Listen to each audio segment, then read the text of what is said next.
Hola amigos, bueno, hoy es 7 de abril de 2020. Aprovechando esta cuarentena, ya hasta el 27 de abril, prorrogada pues por el gobierno, a fin de atender el problema de esta pandemia que esperamos salgamos prontamente.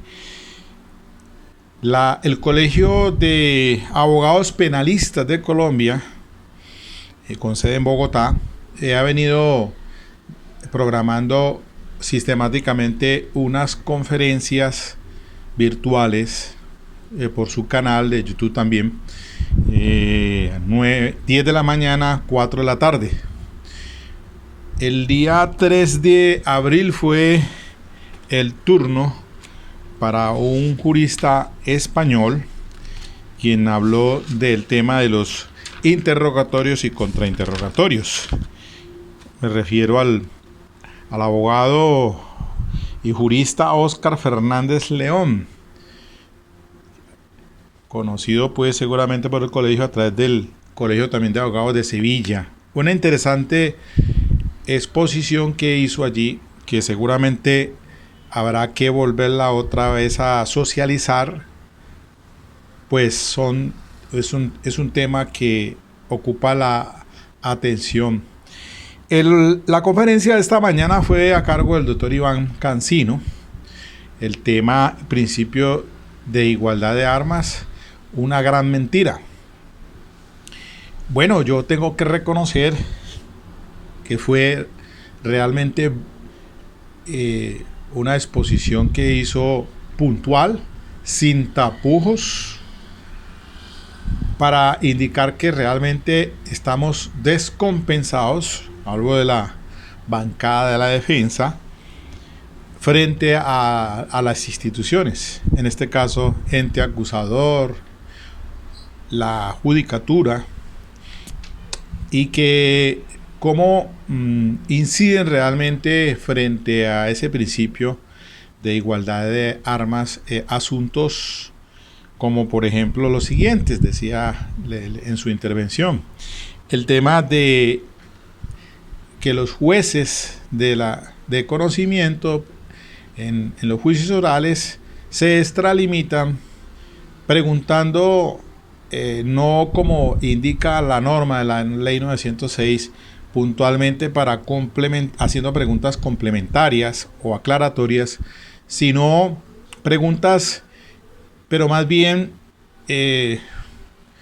resolviéndole como el problema al fiscal, y en otras ocasiones generando también una inseguridad jurídica también pues para la defensa.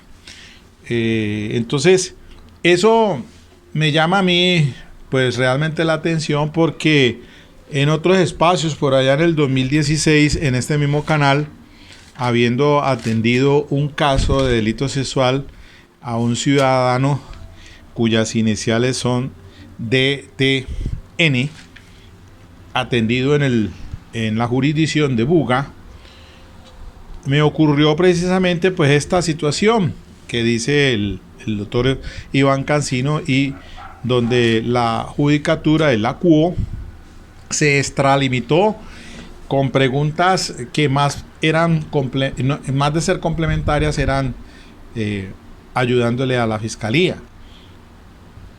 Yo sobre eso pues interpuse después mi apelación contra la sentencia condenatoria de primera instancia, pero el tribunal de Buga, de una manera a mi modo de ver, obviamente violando todas las garantías, lo que hizo fue dejar sin efecto el interrogatorio que irregularmente había hecho la judicatura, y dejó lo demás pues dándole validez al interrogatorio de la fiscalía, y no empecé yo ante la confirmación de la sentencia de la CUO. Yo me fui en casación, y la Corte Suprema de Justicia, en una decisión 48-198 del 2016, con ponencia del doctor Fernando Castro Caballero, y emitió la demanda, pero ahí se hizo referencia en ella a aspectos que pues hombre, en lugar de estar atinados a lo que se había dicho por la Corte Suprema de Justicia en ese entonces, dentro de los radicados 29415 del 2009, con ponencia del doctor Julio Enrique Socha Salamanca sobre la no parcialización del juez con el tema del interrogatorio.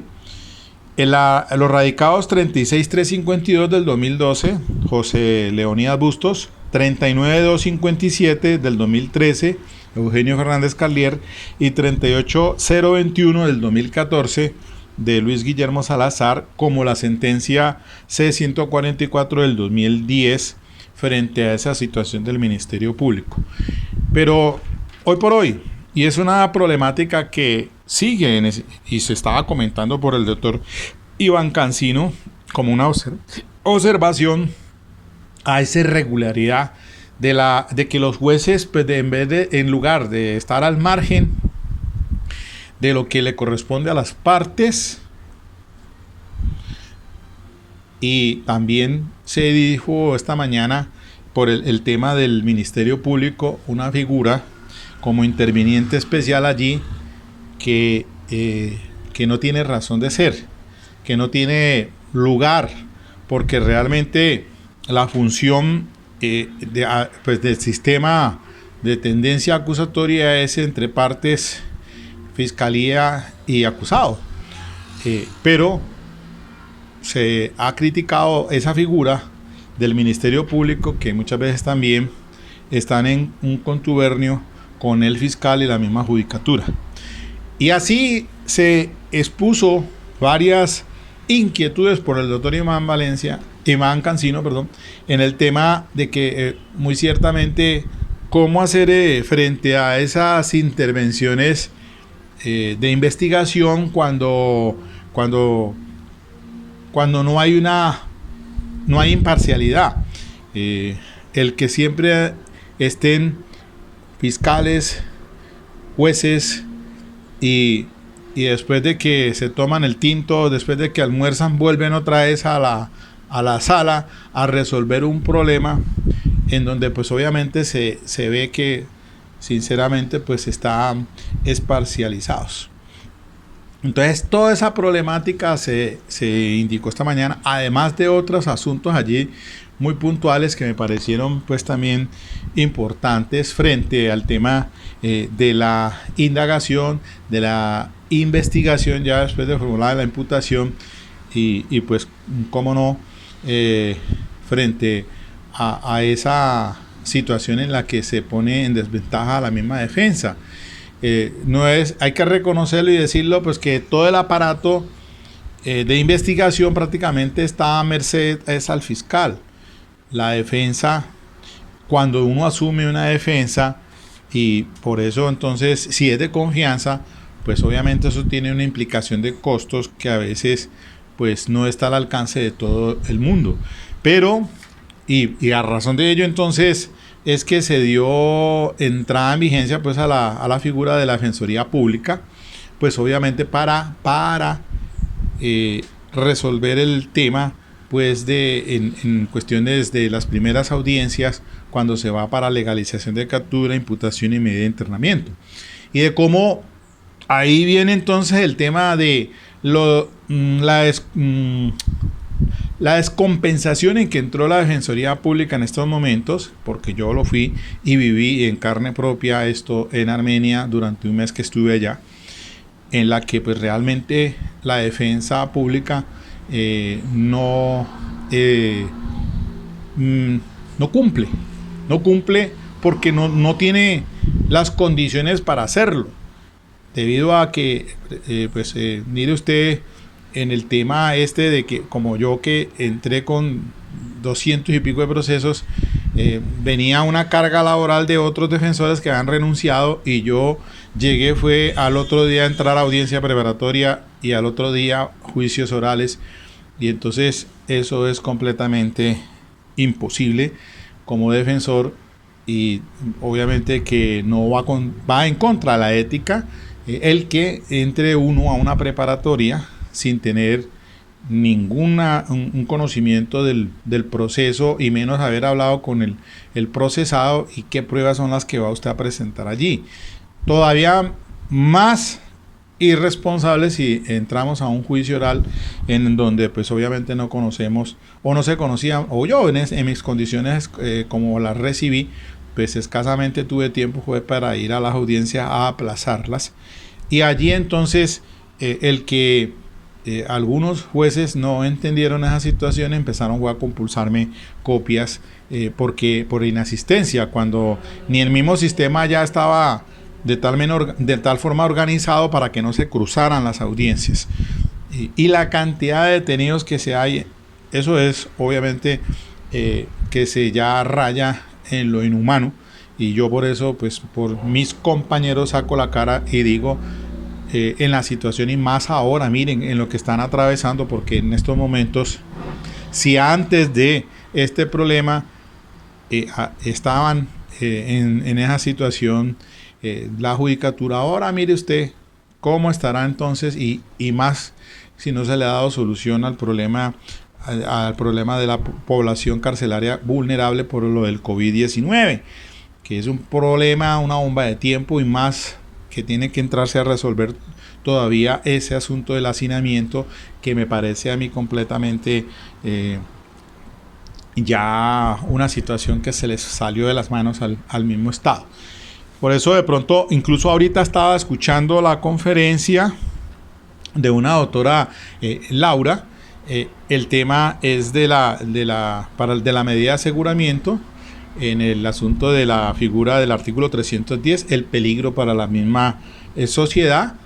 Y resulta que pues tiene toda la razón cuando ella estaba allí en su intervención, que se cortó, no sé por qué razón hubo problemas en de interferencia, pero le alcancé yo a escuchar muy bien el tema de haciendo el estudio de ese artículo 310, que ha tenido varias reformas legislativas y también de la misma Corte Constitucional, para no ir muy lejos, decir que si solamente hay dos motivos por los cuales la Convención Americana, o sea, el Pacto de San José de Costa Rica, que es una legislación interna aquí en Colombia también de derechos humanos, lo mismo que el Pacto Internacional, que la ley 74, la ley 64 de 74 del 68, tienen dos motivos por los cuales puede detenerse una persona, que son de carácter procesal.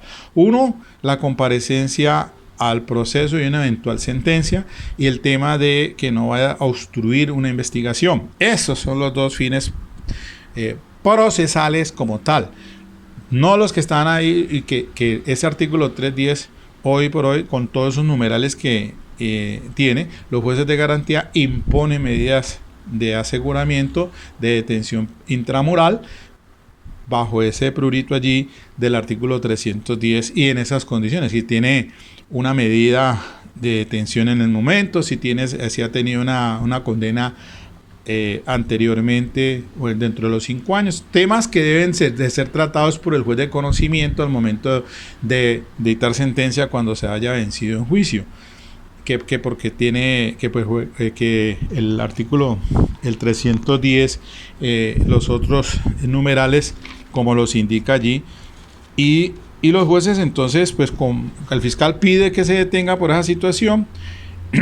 El numeral primero, que es la continuación de la actividad delictiva o probable vinculación con organizaciones criminales, el número de delitos que se imputan, la naturaleza de los mismos, cuando se utilizan armas de fuego o armas blancas, cuando el punible sea por delito sexual con menor de 14, cuando hagan parte o pertenezcan a grupos de delincuencia organizada.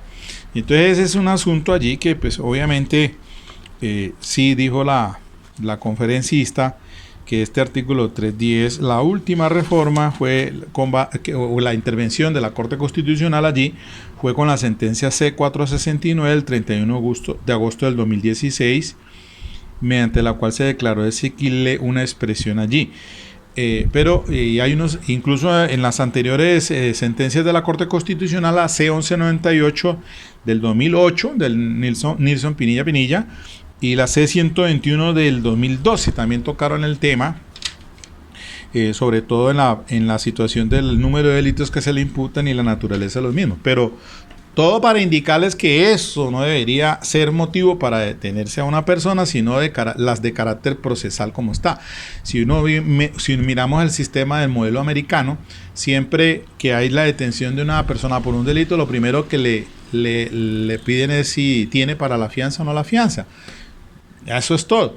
Pero no meterse en el tema de si es un peligro para la sociedad, porque por allí a veces ya ni siquiera objetivamente, sino de manera subjetiva, entran entonces a detener a una persona, y por eso es que con toda seguridad el problema del hacinamiento de esto desde hace ya más de 3 décadas. Así está la situación carcelaria en situación de hacinamiento, cuando es un manejo que hasta debería ahora el legislativo entrar a mirar, a corregir esa situación, porque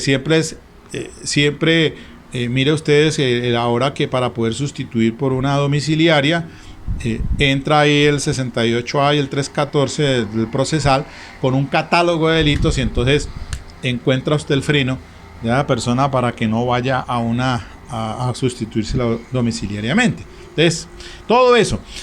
Pero mire las críticas, entonces, que volviendo a la conferencia, el doctor Iván Cancino me pareció muy bien, y hace las increpa con un ánimo constructivo, no obviamente que no echándole aquí a nadie pullas ni nada, ni más faltaba, sino siendo objetivos de lo que realmente tenemos, la ley 906.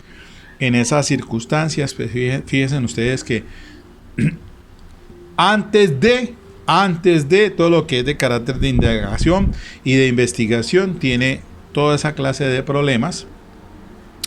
Las figuras estas para que la fiscalía aplique un principio de oportunidad, siempre es tratando de obtener un beneficio. Lo decía él en relación con la cuestión de que la defensa, por estadísticas, siempre gana un 57% y la fiscalía pierde los procesos. Y es que esto no es de ahora. Mire, las fallas de la fiscalía, del ente acusador, no sé, pero allá ya lo había dicho la Corte Suprema de Justicia en una sentencia que estoy revisando para abordar el tema siguiente, que va a ser el de sobre las declaraciones antes del juicio oral como prueba de referencia, el tema de los informes de policía y las declaraciones contenidas en esos informes, de acuerdo a ese estudio que le estoy haciendo, a la 51882 del 2018, ¿no? En esto de respuestas al taller de los medios probatorios. Miren, es la sentencia en la que le tira las orejas la Corte Suprema de Justicia a la Fiscalía, es la 45899 del 23 de noviembre del 2017, la doctora Patricia Salazar Cuellar. Dice: con ánimo constructivo, la sala se refiere a estos casos, que son una muestra de una realidad mucho más amplia, para sugerir que se tomen los correctivos necesarios.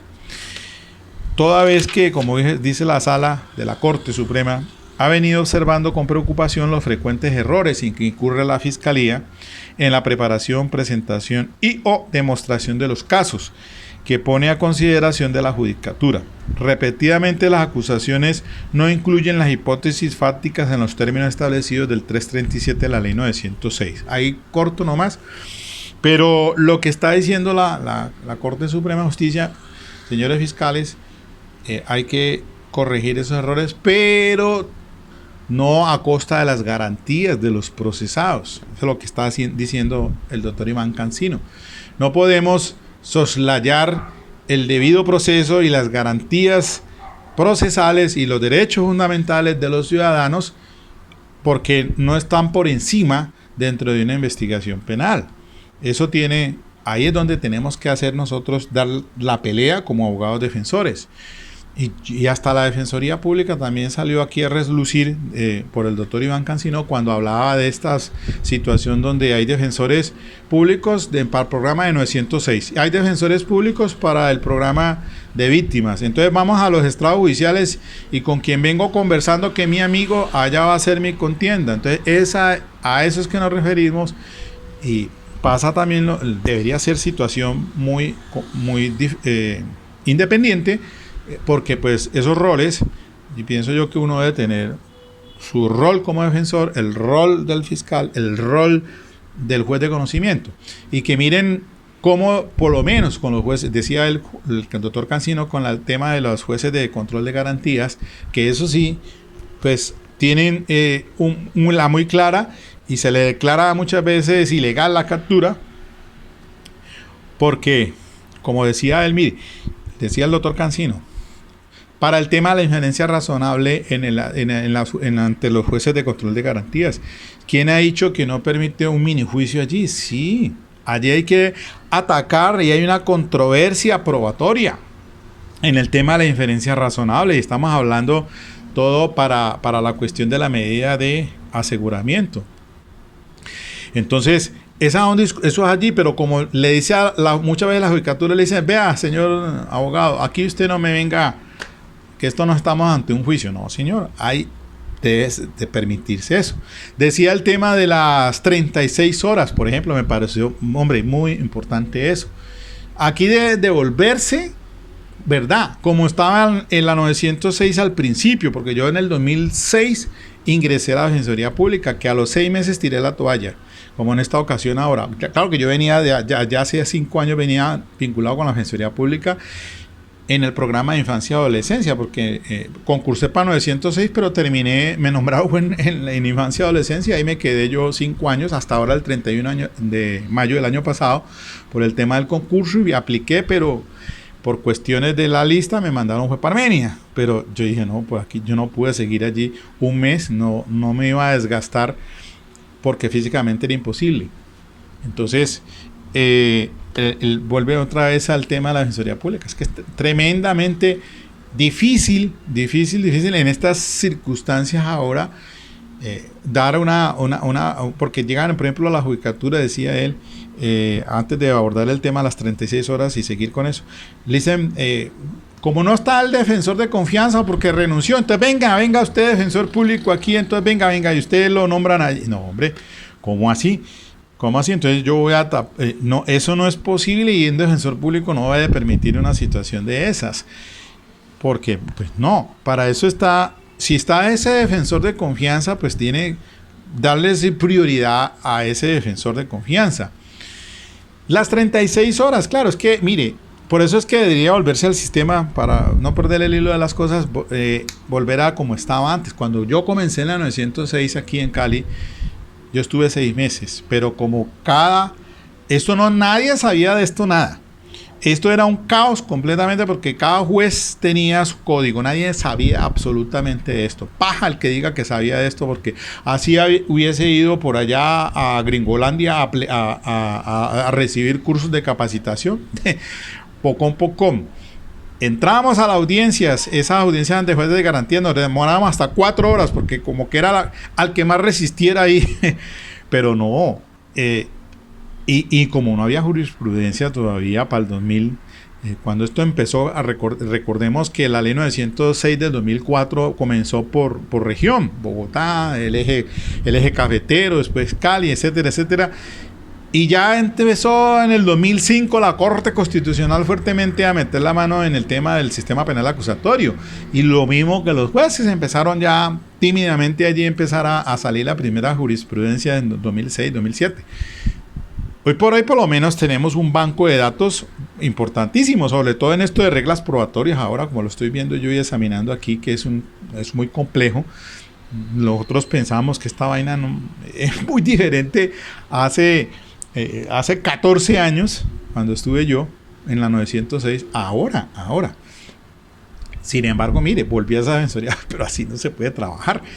36 horas entonces, porque los jueces de garantía deben de estar allí, uno de turno de noche, Pero si usted lo capturan, como dice el doctor Cancino, bueno, a las 2 horas, pues póngalo inmediatamente a órdenes del juez. No, pero es que como está temporalmente de los 36 horas, entonces allí a última, ya a la hora 24, 25, se pone a disposición del juez de garantía y un poco de situaciones allí.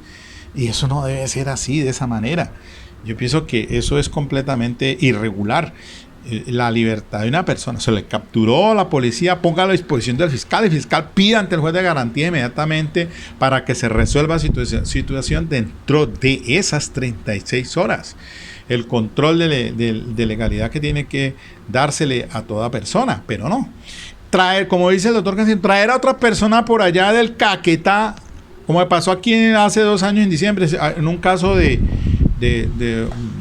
se traen a una persona de Cartagena, y aquí, juez de garantía, para resolver las primeras diligencias, y nos demoramos 5 días en el caso de ese concierto para delinquir con fines de narcotráfico. El señor que se traen de allá de Cartagena, bajo el cargo de que había construido estaba en construcción de un submarino.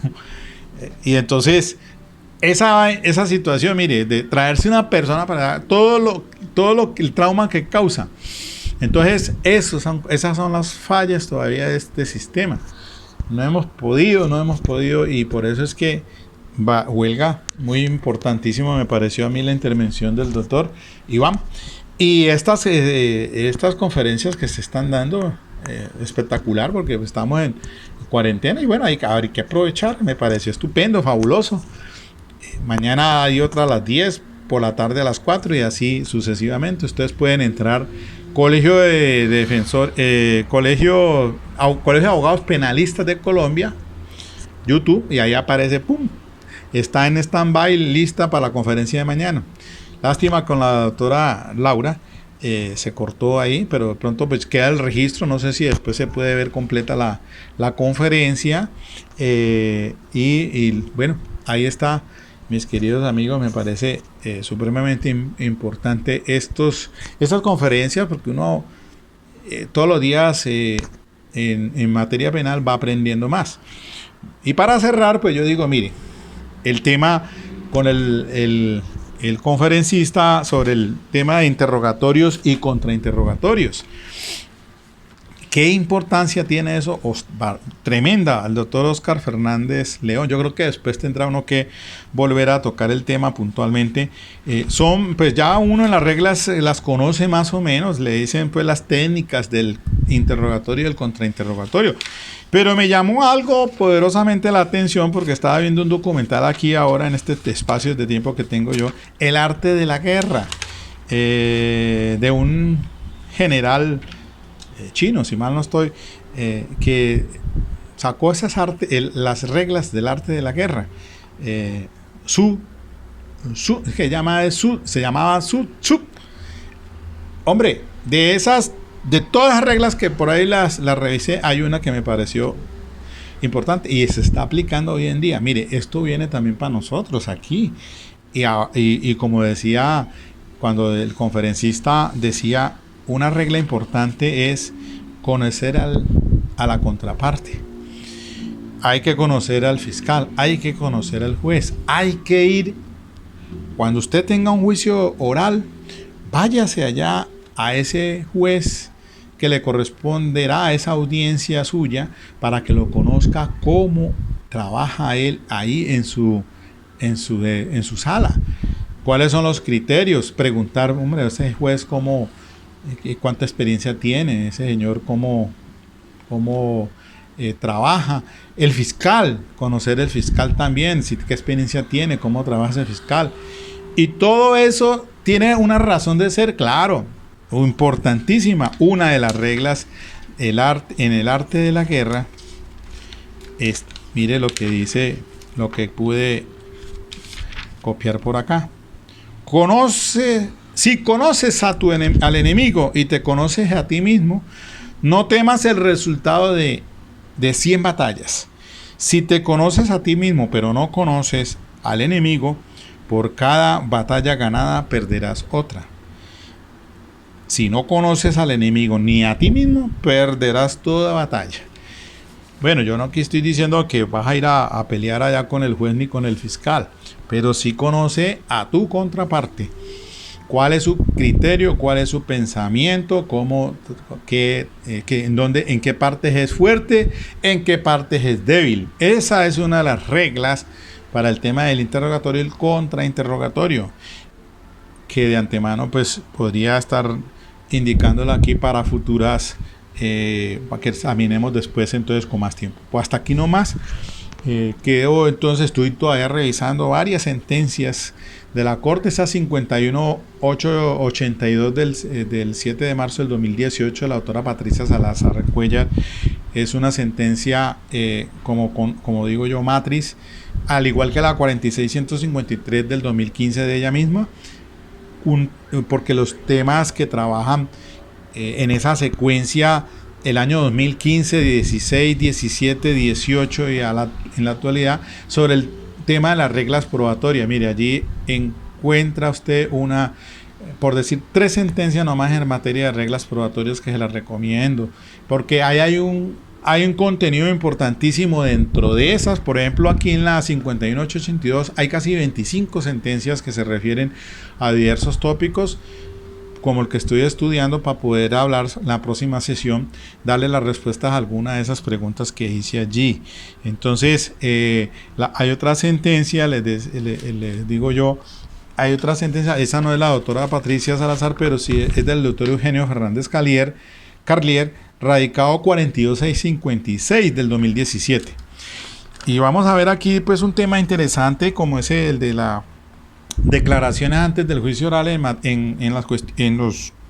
cuando son víctimas niños, niñas menores de edad en delitos sexuales. Pues entonces, teniendo en cuenta de que la ley 1652 de 2013 pues adicionó el artículo 438 como prueba de referencia en tratándose de estos temas de delitos sexuales cuando se tratan de menores de edad. Entonces, como el manejo que se venía haciendo antes y cuál el después, porque es que prácticamente surge esa 46153 del 2015 de la doctora Patricia, y allí a seguidilla se dan otras otras sentencias también en materia de delitos sexuales, que yo hice por allí un trabajo de las 8, lo llamé así, 8 sentencias de la Corte de materia de carácter sexual, porque se trabajó el tema de la confrontación, se habló del tema de la corroboración periférica, como la cuestión que hoy en día decimos que hay hechos indicadores, hechos indiciarios. Eso en España se conoce como la corroboración periférica, para el tema de superar el vedo señalado en el artículo 381, inciso final, cuando dice que no se puede condenar únicamente en prueba de referencia. Entonces, para adelantar algo, se puede condenar si antes se podía hacer de acuerdo de dictar sentencia condenatoria única con base pues en pruebas indiciarias, aunque ahorita recordemos que nuestra codificación, la ley 906, no habla de pues como medios de conocimiento, pruebas indiciarias. La legislación anterior, ley 600, sí lo hacía, ahora no, pero eso no quiere decir que eso haya desaparecido, por supuesto, y que la Corte, cuando habla de hechos indicadores, se refiere son a hechos indiciarios. De su manejo como evidencia física he venido hablando de ello por esas sentencias de la misma Corte Suprema, como por ejemplo la 44056, esa fue el 28 de octubre del 2015. Después esa fue posterior a la 46153 del 2000, porque esa 46153 es del 30 de septiembre del 2015 de la autora Patricia. Entonces la 44056 del 2000 es del 28 de octubre. En ese mismo orden, después en el año 2016, para el 16 de marzo, Sale la 43866, un tema sobre el derecho de confrontación y corroboración periférica. La 44056 es cómo debe hacerse en la audiencia preparatoria o qué requisitos deben de tenerse para introducir esas declaraciones antes del juicio oral de los menores para llevarlas como prueba de referencia, porque ya pues obviamente con la legislación 1652 del 2013 pues cambió.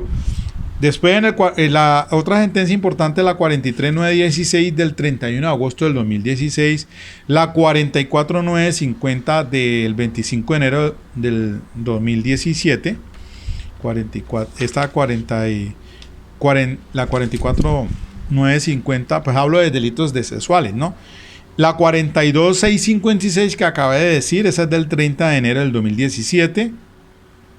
El concepto de mejor evidencia nace también en el 2017 con la sentencia 51410 del 8 de noviembre del 2017, y eso es un tema importantísimo señalado en el artículo 433, que para el tema del criterio o el concepto de mejor de evidencia como tema de pertinencia para decretarlas para el juicio oral.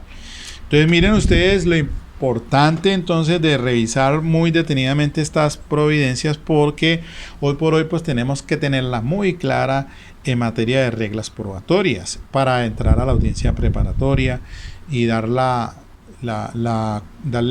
con consistencia y con un criterio bien estructurado.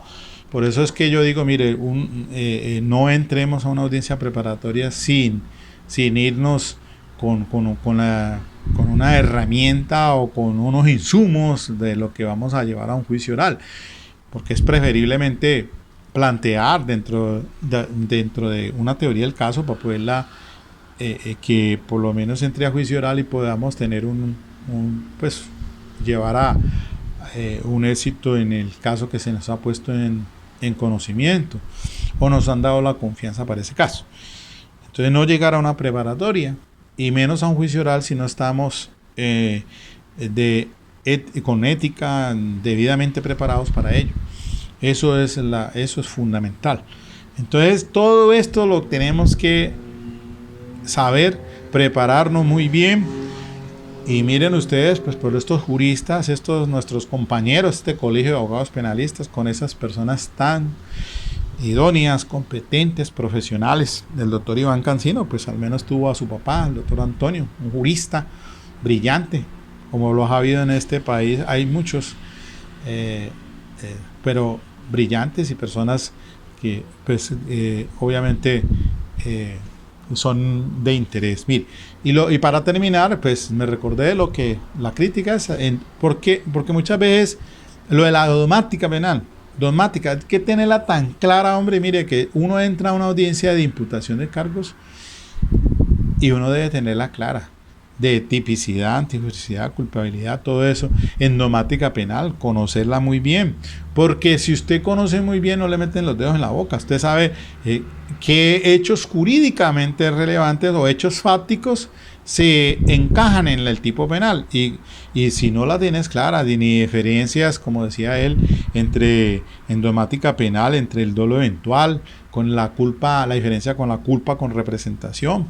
Si no distingues tú, no sabes qué es una culpa con representación, una culpa sin representación. Todo el tema de la dogmática de la imputación objetiva de Gunther Jacobs, criterios de Krauss-Rosin, en fin, los esquemas del delito, todo eso es supremamente importante a la hora de entrar a una audiencia de imputación y también de acusación, porque si mira la Corte lo que ha dicho ahora sobre, básicamente en esta misma que acabo de citar, en la que critica a la Fiscalía, la 45899 del 2017, sobre lo que son hechos jurídicamente relevantes en el escrito de acusación, los hechos fácticos y su correspondiente encajarlos en el tipo penal, diferentes a los hechos indicadores y los medios de prueba. Entonces, que no puede mezclarse. Eso lo observa la Corte Suprema de Justicia, hace esa observación allí. Bueno, mis queridos amigos, espero que esto sirva de abrebocas, de para lo que se viene más adelante. Entonces, la invitación es que sigan viendo estas conferencias virtuales que ha programado el Colegio de Abogados Penalistas de Colombia. Interesante. Y aprovechar estos espacios. Mira, ahora que estamos en cuarentena, pues démonos a la tarea de revisar, de estudiar y repasar y volver a revisar. Hay tiempo, porque ya no es hasta el próximo 13, sino hasta el 27 de abril. Así que, mis queridos amigos, pilas pues. Adiós.